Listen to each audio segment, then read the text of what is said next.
Oke,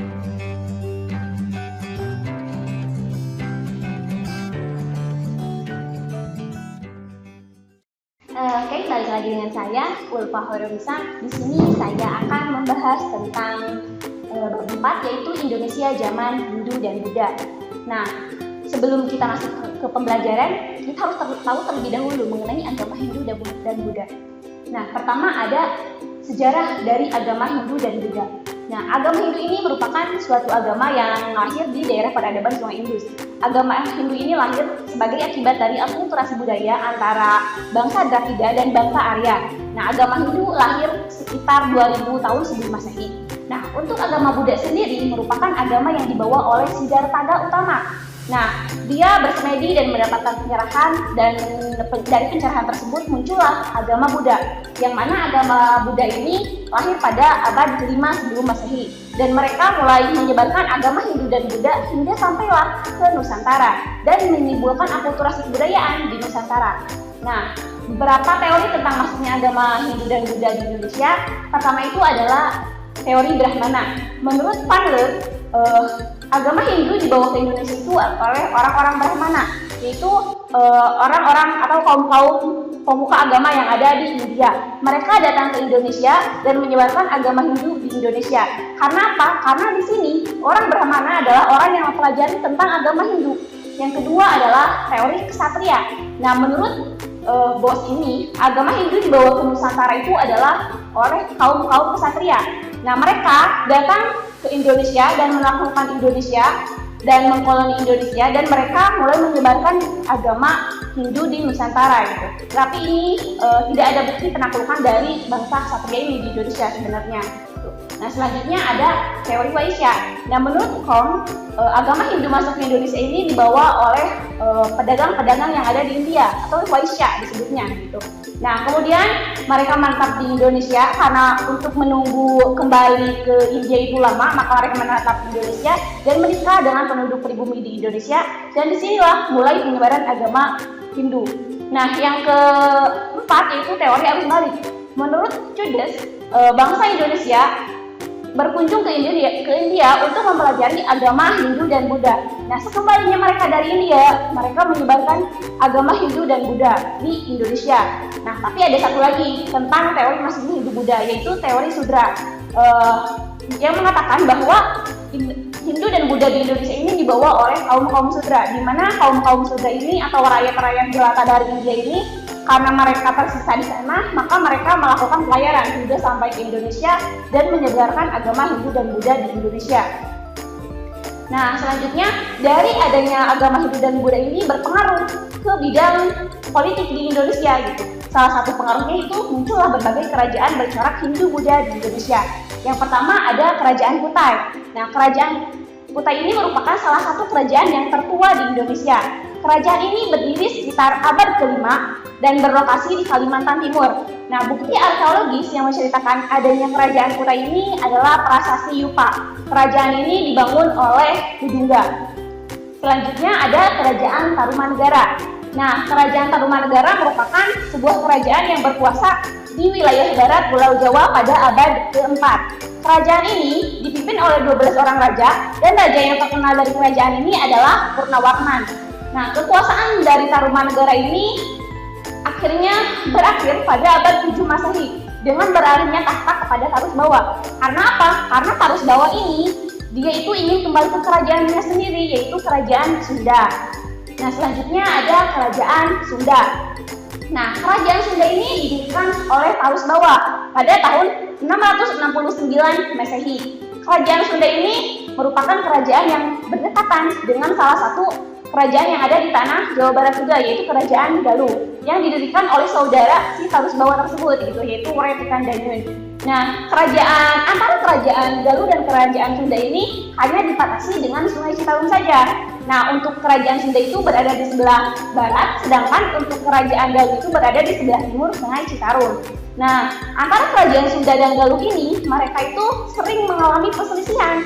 Tetapi pada akhirnya Kerajaan Sunda dan Galuh ini bersatu. Dan Kerajaan Sunda Galuh ini seperti kerajaan sebelumnya akhirnya runtuh karena diserang oleh pasukan Maulana Yusuf dari Kesultanan Banten. Nah, selanjutnya ada Kerajaan Kediri. Oke, mengenai Kerajaan Kediri, Kerajaan Kediri ini merupakan suatu kerajaan yang ada di wilayah Jawa Timur yang berdiri antara tahun 1042 sampai 1222. Nah, pusat dari Kerajaan Kediri ini adalah di Kota Daha atau yang menjadi Kota Kediri sekarang. Nah, Kerajaan Kediri ini mencapai puncak kejayaannya itu pada masa Raja Jayabaya dan dikenal pula adanya ramalan Jayabaya. Nah, Raja Jayabaya ini berhasil menguasai Jenggala yang membuat Kediri menjadi satu-satunya kerajaan yang berdiri di Jawa Timur pada masa tersebut. Nah, Kerajaan Kediri ini runtuh pada masa pemerintahan Kertajaya dan dikisahkan dalam kitab Palaraton dan Negara Kertagama itu pada tahun 1222 Masehi. Selanjutnya ada Kerajaan Sriwijaya. Nah, Kerajaan Sriwijaya ini berdasarkan temuan sumber tertulisnya itu mengatakan bahwa Kerajaan Sriwijaya ini berdiri sekitar abad 7 Masehi. Nah, lalu berdasarkan laporan Ipting juga, Kerajaan Sriwijaya ini merupakan sebuah kerajaan yang bercorak agama Buddha karena pada zaman dahulu itu Kerajaan Sriwijaya pernah menjadi pusat pembelajaran agama Buddha di Nusantara. Nah, Kerajaan Sriwijaya mencapai puncak kejayaannya pada masa pemerintahan Bala Putradewa. Ia mengadakan hubungan dengan Raja Dewa Kaladewa dari India dan bukti hubungannya ini tertulis dalam satu prasasti yang ada di India yaitu Prasasti Nalanda. Nah, akhirnya Sriwijaya juga mengalami kemunduran yaitu sekitar abad 12 antara lain karena ada serangan dari Kerajaan Medang Kamulan, Kerajaan Kolamanda dan terdesak oleh Kerajaan Thailand dan serangan dari Majapahit juga. Nah, selanjutnya ada Kerajaan Kalinga. Nah, Kerajaan Kalinga adalah kerajaan yang bercorak Buddha yang ada di Jawa Tengah dan berdiri sekitar abad 7 Masehi. Nah, Kerajaan Kalinga ini dipimpin oleh seorang ratu yang bernama Ratu Sima dan membawa Kerajaan Kalinga sampai pada masa kejayaannya. Nah, Kerajaan Kalinga mengalami kemunduran akibat adanya persaingan dalam dengan Kerajaan Sriwijaya. Karena di sini akhirnya Kerajaan Sriwijaya itu mengendalikan jaringan perdagangan internasional di pesisir utara Jawa. Nah, sepeninggal dari Ratu Sima, Kalinga ini terbagi menjadi dua, yaitu Kalinga Utara yang dikenal dengan Bumi Mataram dan di bawah Sanaha yaitu cucu dari Ratu Sima, dan Kalinga Selatan di Bumi Sambara yang di bawah Dewa Singa. Selanjutnya ada Kerajaan Mataram. Nah, Kerajaan Mataram ini merupakan kelanjutan dari Kerajaan Kalinga yang ada di Jawa Tengah gitu dan berdiri sekitar abad 8 Masehi. Nah, Kerajaan Mataram ini didirikan oleh Sanjaya dari dinasti Sanjaya dan dinasti Sanjaya ini merupakan dinasti penganut agama Hindu. Nah, untuk pemerintahan dari Kerajaan Mataram sendiri itu dilakukan oleh dua dinasti yaitu dinasti Sanjaya dan dinasti Shailendra. Di mana pada saat dinasti Shailendra, Kerajaan Mataram ini diganti menjadi bercorak agama Buddha. Nah, Kerajaan Mataram ini mengalami puncak kejayaannya itu pada masa Raja Balitung, yaitu sekitar tahun 889 sampai 910 Masehi. Nah, runtuhnya Kerajaan Mataram periode Jawa Tengah ini adalah karena adanya letusan Gunung Merapi dan terjadinya krisis politik akibat perang saudara pada tahun 1987 sampai 929 Masehi. Selanjutnya ada Kerajaan Medang Kamulan. Nah, Kerajaan Medang Kamulan ini merupakan kerajaan Hindu yang terletak di Jawa Timur gitu. Nah, Kerajaan Medang Kamulan ini merupakan sebuah kerajaan dari kelanjutan Kerajaan Mataram gitu. Nah, Kerajaan Medang Kamulan ini dipimpin oleh satu dinasti yaitu dinasti Isyana yang didirikan oleh Empu Sindok, dan Kerajaan Medang Kamulan ini berlokasi di Watugaluh atau sekarang itu merupakan sebuah desa yang ada di dekat Jombang di tepi aliran Sungai Berantas. Nah, Kerajaan Medang Kamulan juga runtuh seperti kerajaan-kerajaan sebelumnya karena adanya serangan dari Aji Wurawari, yaitu pada tahun 1006 yang menewaskan Raja Dharma Wangsa yang pada saat itu merupakan raja dari Kerajaan Medang Kamulan. Selanjutnya ada Kerajaan Singosari. Nah, Kerajaan Singosari ini merupakan salah satu kerajaan yang bercorak Hindu yang ada di Nusantara. Nah, Kerajaan Singosari ini didirikan oleh Ken Arok pada tahun 1222. Lokasi dari Kerajaan Singosari diperkirakan berada di daerah Singosari, Malang. Nah, Kerajaan Singosari ini mencapai puncak kejayaannya itu pada saat Raja Kertanegara, itu pada antara pemerintahan tahun 1272 sampai 1292 Masehi. Dengan dibuktikan adanya apa? Adanya ekspedisi Pamalayu. Nah, Kerajaan Singosari runtuh itu karena adanya pemberontakan dari Jayakatwang tahun 1292. Selanjutnya ada Kerajaan Majapahit. Nah, seperti yang kita ketahui, Kerajaan Majapahit ini merupakan kerajaan yang sangat besar di Nusantara gitu. Dan membuat kita itu tahu bahwa Nusantara itu pernah berjaya. Dan Kerajaan Majapahit ini didirikan oleh Raden Wijaya pada tanggal 10 November tahun 1293. Nah, pusat dari Kerajaan Majapahit ini adalah Trowulan. Nah, masa kejayaan dari Kerajaan Majapahit ada pada saat Raja Hayam Wuruk dan pada saat Mahapati Gajah Mada. Maka pada saat Raja Hayam Wuruk dan Mahapati Gajah Mada itu, Kerajaan Majapahit ini dikenal dengan adanya Sumpah Palapa, yang mana pada saat itu ingin menyatukan seluruh yang ada di Nusantara. Itu di bawah panjinya Majapahit. Nah, Kerajaan Majapahit juga merupakan salah satu kerajaan Hindu yang berdiri di Nusantara. Dan Kerajaan Majapahit juga sama seperti kerajaan sebelumnya mengalami kemunduran.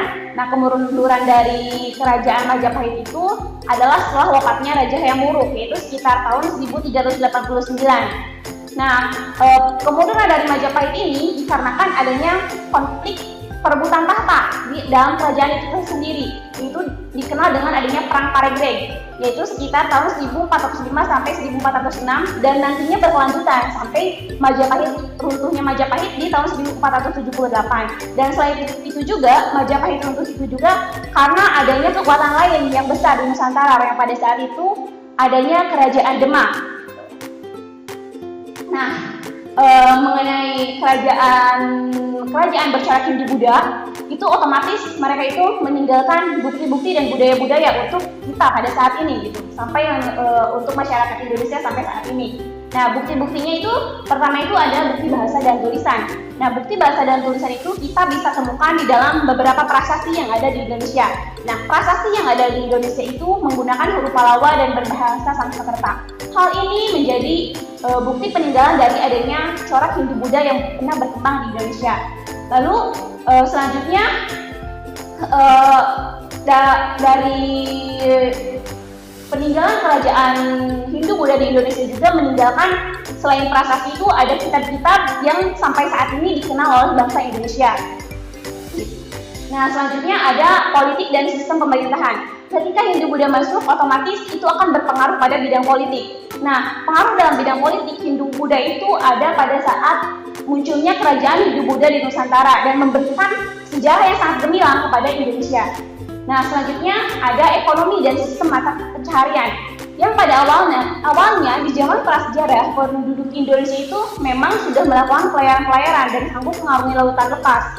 Nah, namun setelah kedatangan India juga mereka mulai mengenal tradisi agraris dan semakin meramaikan perdagangan dan pelayaran dari orang-orang Indonesia sendiri.